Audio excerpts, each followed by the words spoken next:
In a move that has sent shockwaves across Africa and beyond, Burkina Faso has taken a stand that will change the future of land ownership forever.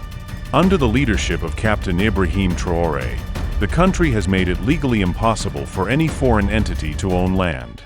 This bold decision has rattled global powers, raised the stakes for land sovereignty across the continent, and put Africa on a collision course with the West. But that's just the beginning. Before we get to the explosive events in South Africa and the fiery response from the US, let's break down exactly what Burkina Faso just did and why it matters. Burkina Faso's government has passed a game-changing law banning foreigners from owning rural land. According to Minister of Economy, Dr. Aboubacar Kanabo, this move is designed to protect national resources and ensure land remains in the hands of the Burkinabe people. Let's look at the key changes. 1. Foreigners can no longer own land at all. 2. They can only lease land for agricultural purposes, and only for a maximum of 99 years. 3. Indigenous land rights will now be fully recognized and protected. This isn't just a policy change, it's a direct challenge to a system that has allowed multinational corporations to control Africa's wealth while the people remain dispossessed. For decades, foreign companies have extracted resources, hoarded profits, and dictated economic policies while African governments looked the other way. Not anymore. Burkina Faso's decision follows a growing trend of African nations reclaiming their economic autonomy. Take Mali, for example.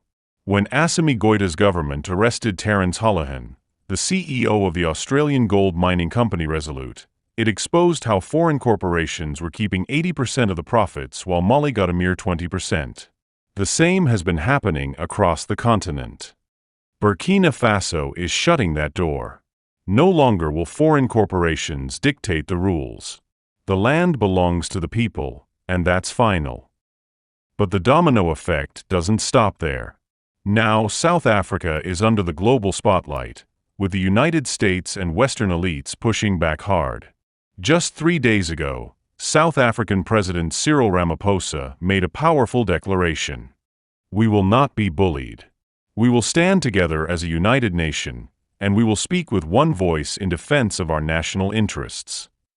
This statement came after former U.S. President Donald Trump attacked South Africa's land reforms, accusing the government of seizing land and engaging in human rights violations.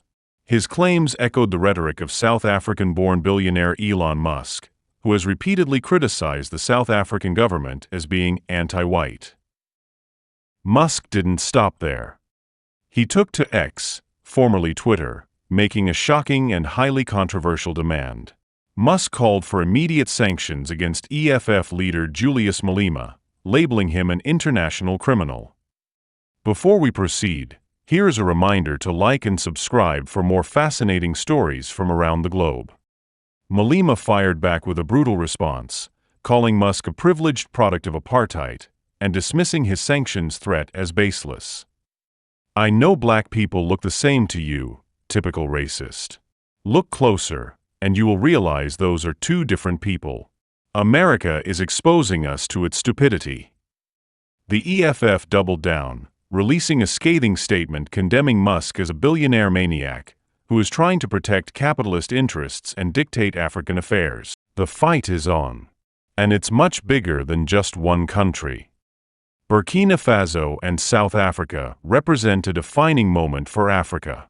The big question is, why should Africans allow foreigners to own land when Africans themselves can't buy land in Europe, the US, or China? The hypocrisy is staggering. Western nations have spent centuries extracting African wealth, and now that African nations are taking back control, they're facing threats, economic blackmail, and political interference. South Africa is resisting US pressure. Burkina Faso has drawn the line in the sand. Will other African nations follow?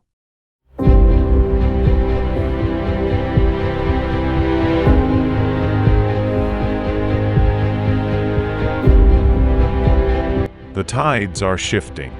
Africa is no longer for sale. What do you think about Burkina Faso and South Africa's bold moves? Is this the start of a new era for African sovereignty? Let us know in the comments. And don't forget to like, share, and subscribe for more eye-opening content. Africa Rising.